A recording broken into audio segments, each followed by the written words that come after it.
Hello दोस्तों, NDC tutorial में आपका बहुत बहुत स्वागत है।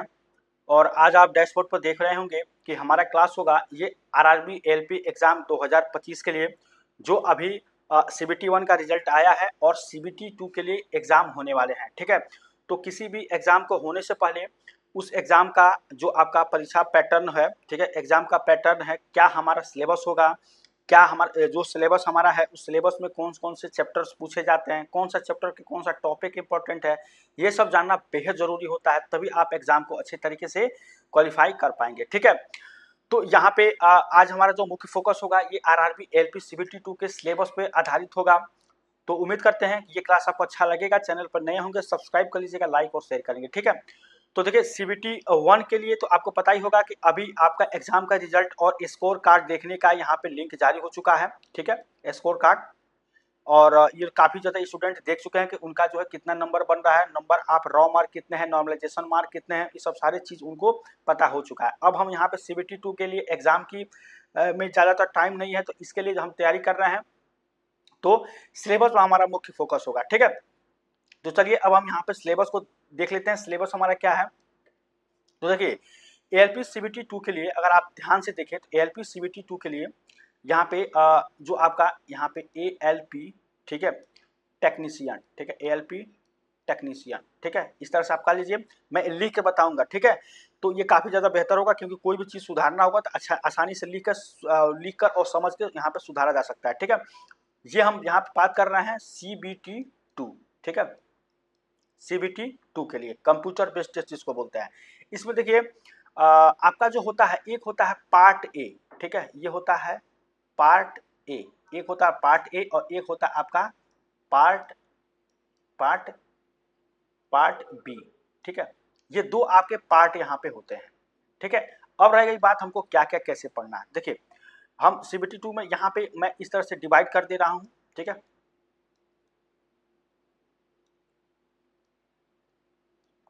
देखिए मैं इस तरह से आपको जो है डिवाइड कर दे रहा हूँ। अरे यार, देखिए यहाँ से ये आपका हो जाएगा, मान लीजिए ये पार्ट ए और ये पार्ट बी। ठीक है, तो आपको कैसे कैसे क्या क्या इसमें पढ़ना है, तो सबसे पहले अगर आप बात करें यहाँ पे तो आपको क्या क्या पढ़ना रहता है पार्ट ए में। देखिए पार्ट ए में आपका आता है मैथ। ठीक है, सबसे पहले यहाँ पे नंबर देकर बात करें, यहाँ पे आपका आता है मैथ। ठीक है, पार्ट एक में ये फर्स्ट नंबर आपका मैथ आता है। ठीक है, सेकेंड में आपका क्या आता है, सेकेंड में आपका आता है रीजनिंग। ठीक है, रीजनिंग। ठीक है, और थर्ड में आपका क्या आता है, थर्ड में आपका आता है जनरल अवेयरनेस, इसको बोलते हैं जनरल अवेयरनेस, या इसको करंट अफेयर इसको बोल लीजिए। मैं इसे डायरेक्ट लिख रहा हूँ CA, general awareness current affair. इसको इसको क्या बोलते हैं, रीजनिंग को भी बोलते हैं यहाँ पे जनरल इंटेलिजेंस, मतलब इसको GI से आप रिप्रेजेंट कर सकते हैं। ठीक है, आपको बस केवल यहाँ पर समझना है कि कैसे कैसे होगा। ठीक है, तो ये 1, 2 और 3। अब रह गई बात यहाँ पे जो मेन हमारा जो आपका जो बन रहा है, इसमें ये है कि अब देखिए मैथ, रीजनिंग और ये जीके, ये आपका जनरल अवेयरनेस और करंट अफेयर हो जाएगा। ठीक है, तो इसमें होता यह है कि इसमें टाइम, इसमें अगर बात करें टाइम की, ठीक है, तो टाइम टाइम कितना होता है, तो टाइम होता है आपको 90 मिनट। ठीक है, टाइम आपका होता है 90 मिनट। और क्या होता है क्वेश्चन, अगर क्वेश्चन की बात करें, क्वेश्चन आपको कितना करना पड़ता है, तो 100। ठीक है, 100 नंबर आप क्वेश्चन कितने, तो 100, 90 मिनट में आपको 100 क्वेश्चन करने रहते हैं। ठीक है, ये पार्ट ए की बात कर रहे हैं। ठीक है, और इसी तरह से पार्ट बी है, इसके बारे में भी अभी हम जानेंगे। तो टाइम जो है 90 मिनट यहाँ पर आपको लगता है 1.5 घंटे में 100 क्वेश्चन आपको यहाँ पे करने रहते हैं। ठीक है, यहाँ तक समझ गए। अब देखिए जो ये मैथ होता है ना, मैथ, तो मैथ में आपके क्वेश्चन टोटल कितने क्वेश्चन होते हैं, ये होते हैं आपको 25। अभी इसको तीनों को जोड़कर हम यहाँ पे 100 दिखाएंगे, आपको 25 होते हैं। ठीक है, और जैसे आपने सीबीटी 1 में, यानी कि सीबीटी 1 जो अगर आपने क्वालिफाई करके यहाँ पाए हैं, तो जो आपका सीबीटी 1 का सिलेबस होता है ना, वही सेम मैथ का ही सिलेबस इसमें होता है सीबीटी 1 का। समझ गए, अब 25 क्वेश्चन यहाँ पे होता है। इसी तरह से अगर बात करें यहाँ पे रीजनिंग का, ठीक है, तो सीबीटी 1 ऐसे ही सीबीटी 1 का ही होता है, जनरल इंटेलिजेंस रीजनिंग का। तो रीजनिंग में आपको कैसे करना रहता है, इसमें भी आपको 25 क्वेश्चन यहाँ पे करने रहते हैं, 25। ठीक है, रीजनिंग का। इसी तरह से करंट अफेयर का, तो करंट अफेयर में आपको सेम सीबीटी 1 का 10 क्वेश्चन करना रहता है। ठीक है, 10 क्वेश्चन। समझ गए यहाँ पे, तो ये आपका कितना बन रहा है यहाँ पे, अगर आप बात करें तो कितना बन रहा है, तो ये हो जाएगा आपको 50 और 10 ये 60, यानी कि ये आपका हो जाएगा 60 नंबर। आप क्वेश्चन कितने हो जाएंगे यहाँ पे 60 क्वेश्चन, ठीक है। ये आपका क्वेश्चन बन रहा है 60 क्वेश्चन, आपको 100 क्वेश्चन है। एक और पार्ट होता है उसमें, मतलब इसी में होता है, ये हो जाएगा। और चौथे नंबर का जो पार्ट होता है ये काफी इंपॉर्टेंट होता है यहाँ पे, बेसिक साइंस एंड इंजीनियरिंग, ठीक है। Basic science and engineering, science and engineering, ठीक है, इस तरह से होता है। अब इसका टोटल कितना होता है, ये इसमें होता है 40 क्वेश्चन, ठीक है। 40 क्वेश्चन ये बेसिक साइंस एंड इंजीनियरिंग का आपका होता है 40 क्वेश्चन। तो 60 क्वेश्चन ये और 40 क्वेश्चन ये, टोटल कितना हो जाएगा 100 क्वेश्चन, ठीक है। तो ये तो हो गया आपका पार्ट ए का टोटल यहाँ पे सिलेबस। फर्स्ट में मैथ, सेकेंड में रीजनिंग, ठीक है, जनरल इंटेलिजेंस बोले थे इसको, जनरल अवेयरनेस या करंट अफेयर्स के 10 क्वेश्चन, और चौथे का आपका हो जाएगा बेसिक साइंस एंड इंजीनियरिंग का 40 क्वेश्चन, ठीक है। अब इसमें कौन कौन सा चैप्टर पढ़ना पड़ता है, मैं इसको अभी बता देता हूं कि कौन कौन सा चैप्टर आपको इसमें पढ़ना पड़ता है, ठीक है। इसका देखिए, अगर आपने CBT 2 निकाला है यहाँ पे, सॉरी CBT 1 अगर आप सिलेक्शन लेकर आए तो इसमें मैथ में क्या क्या पढ़ना है आपको पता होगा, ठीक है। नहीं पता होगा तो कमेंट करके मैं उसको बता दूंगा, लेकिन मैं ये समझ रहा हूँ कि आप CBT 1 निकाल कर आए तो आपको सिलेबस पता होगा। इसका सिलेबस का मतलब इसका जो चैप्टर है, कौन कौन चैप्टर आपको पढ़ना है। रीजनिंग में भी आपका है GA, और यहाँ पे जो करंट अफेयर का है आपको ये पता होगा, लेकिन इसका नहीं पता होगा, तो इसका मैं अभी बता देता हूँ, ठीक है। इसको 4 पार्ट आपको पढ़ के और क्या 100 नंबर लाना रहता है, ठीक है। आपको बता दें कि जो ये आपके पार्ट ए और पार्ट बी हो रहा है ना, तो इसमें अंतर ये है कि ये जो पार्ट बी होता है ना, ये आपको मेरिट में नहीं, यहाँ पे आपको मेरिट में नहीं गिना जाता है, केवल ये पार्ट ए को ही मेरिट में गिना जाता है। ये आपको केवल क्या है, ये क्वालिफाइंग के लिए है, ठीक है, क्वालिफाइंग, कि आपको इसमें कितना नंबर लाना है, ठीक है। क्वालिफाइंग नेचर का है, ये क्वालिफाइंग नेचर का होता है, ठीक है।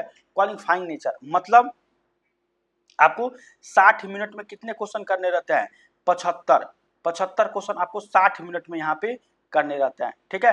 75 क्वेश्चन आपको ये क्वालिफाइंग नेचर का होता है, ठीक है। अब मैं यहाँ पे आपको बता दूं, ये जो होता है पार्ट बी, इसमें होता है टाइम, ठीक है।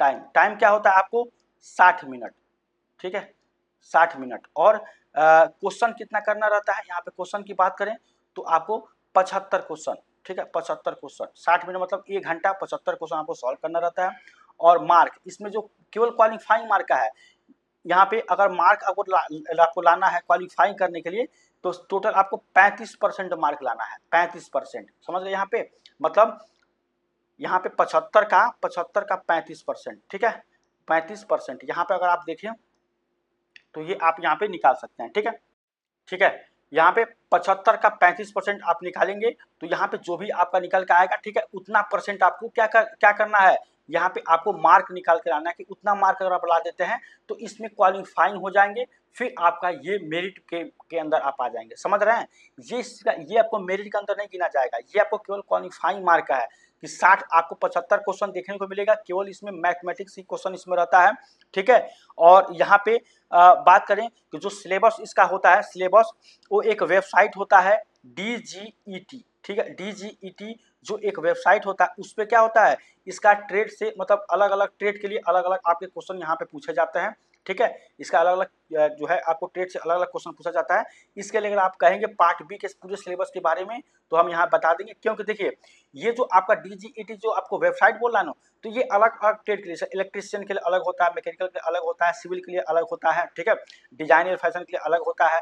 तो मैं सारा सिलेबस तो बता नहीं सकता हूँ, अगर आप पर्टिकुलर एक जो कोई ट्रेड का सिलेबस पूछेंगे तो मैं उसको जो है अलग से वीडियो बना के बता दूंगा कि आपका सिलेबस ये है, मतलब ये वाले ट्रेड का ये सिलेबस है, ठीक है।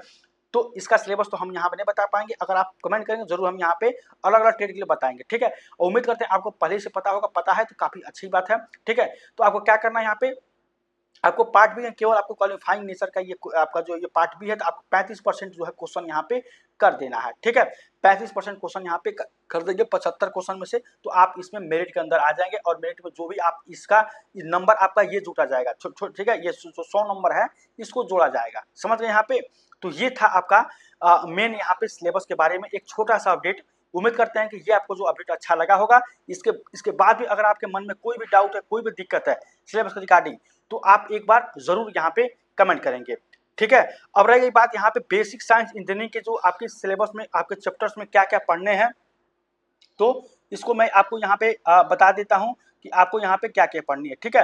तो देखिए यहाँ पे सबसे पहले अगर आप बात करें तो मैं इसको थोड़ा सा डिलीट कर देता हूँ। और यहाँ पे जो चौथा नंबर है, ठीक है, जो चौथा नंबर है बेसिक साइंस एंड इंजीनियरिंग, ठीक है, बेसिक साइंस एंड इंजीनियरिंग, ठीक है, ये समझ गए यहाँ पे बेसिक साइंस एंड इंजीनियरिंग। अब इसका हम जो है यहाँ पे लिखेंगे, सबसे पहले जो आपका चैप्टर आता है, सबसे पहले जो चैप्टर आता है वो क्या आता है, इंजीनियरिंग ड्राइंग, ठीक है, इसको बोलते हैं इंजीनियरिंग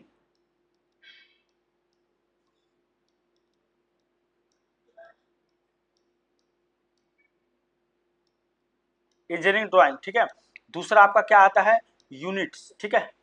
देखिए ये सब सारा सब्जेक्ट आपको जो है फिजिक्स से ही मिल जाएगा, फिजिक्स से ही मिल जाएगा, फिजिक्स से जुड़ा ही है, ठीक है। यूनिट आता है। तीसरा आपका आता है मेजरमेंट, ठीक है,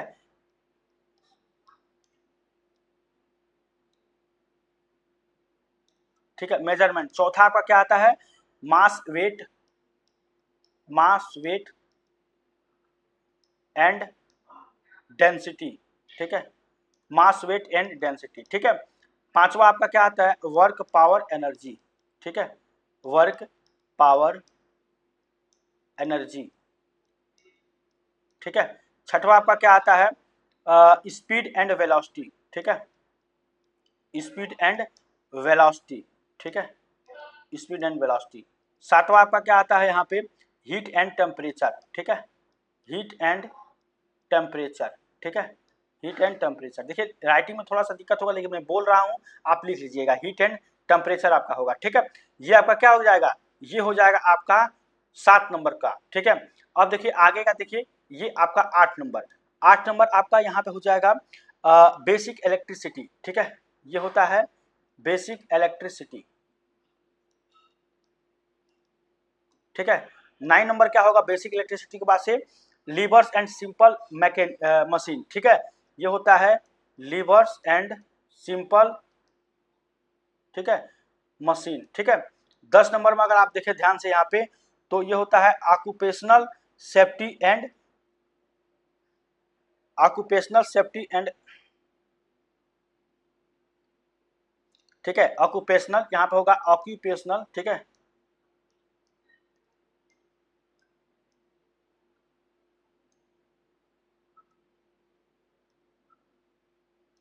health, occupational safety and health, ठीक है। इसके बाद से इन्वायरमेंटल एजुकेशन, ठीक है, इन्वायरमेंटल एजुकेशन, ठीक है। उसके बाद से 12 नंबर आता है आपका आईटी एंड लिटरेसी, ठीक है, आईटी, आईटी एंड यहाँ पे लिटरेसी, ठीक है, आईटी एंड लिटरेसी। तो इतना चैप्टर आपको क्या करना पड़ता है, बेसिक साइंस एंड इंजीनियरिंग में आपको पढ़ना पड़ता है, ठीक है। तो यहाँ पे समझ गए कि सिलेबस में क्या क्या आपको पढ़ना है। सबसे पहले तो पार्ट ए और पार्ट बी आता है। पार्ट ए में आपको 1.5 घंटे में यानी कि 90 मिनट में आपको 100 क्वेश्चन करना रहता है। पार्ट बी में आपको 1 घंटे में 75 क्वेश्चन करना रहता है। पार्ट बी जो होता है आपका क्वालिफाइंग नेचर का होता है। उसमें सिलेबस की बात करें, देखिए सबसे पहले तो क्वालिफाइंग नेचर का होता है, आपको 35%, 75 का 35% ही क्वेश्चन लेकर आपको आना रहता है, ठीक है। अब देखिए यहाँ पे सबसे बड़ी बात आपका यह है कि जो आपका पार्ट बी होता है उसका जो सिलेबस है, ठीक है, पार्ट बी का जो सिलेबस है वो डीजीईटी वेबसाइट पर आपको मिल जाएगा। हर एक जो है ट्रेड का, ट्रेड अलग अलग ट्रेड की, आप किस ट्रेड से भरे हुए हैं फॉर्म, इलेक्ट्रिशियन का है, मैकेनिक से है, सिविल से है, किससे है, तो आपको वहां से मिलेगा। हम एक एक करके अगर आप कहेंगे तो हम बना देंगे, नहीं का अगर आपको पता ही होगा तो बहुत अच्छी बात है। लेकिन ये आपको जानकारी होनी चाहिए कि पार्ट ए और में आपको 4 पार्ट होते हैं। पार्ट ए में यही आपको जो है मेरिट में आएगा, यहीं से आपको नंबर अच्छा गेन करना है। और ये भी नहीं है कि अगर आप पार्ट ए में 100 में मान लीजिए आपने 86 नंबर ला दिए, 90 नंबर ला दिए और पार्ट बी में क्वालिफाइंग नेचर में फेल हो गए, फिर भी आपका सिलेक्शन यहाँ पे नहीं होगा, ठीक है। आपको जो इसमें क्वालिफाइंग होके पार्ट बी में क्वालिफाइंग होना है और पार्ट ए में अच्छे नंबर लाने हैं, तभी आप यहाँ पे सिलेक्शन होगा, ठीक है। तो सिलेक्शन प्रोसेस डिफिकल्ट, आप अगर आप कहेंगे डिफिकल्ट है तो डिफिकल्ट नहीं है, डिफरेंट है, ठीक है। Selection process not difficult, it's different, ठीक है। इस चीज को आपको ध्यान देना है, समझ गए। तो ये था एक छोटा सा अपडेट, उम्मीद करते हैं आपको पसंद आया होगा। चैनल पर नए होंगे सब्सक्राइब, लाइक और शेयर करें। चलिए मिलते हैं नेक्स्ट अपडेट, तब तक थैंक यू सो मच।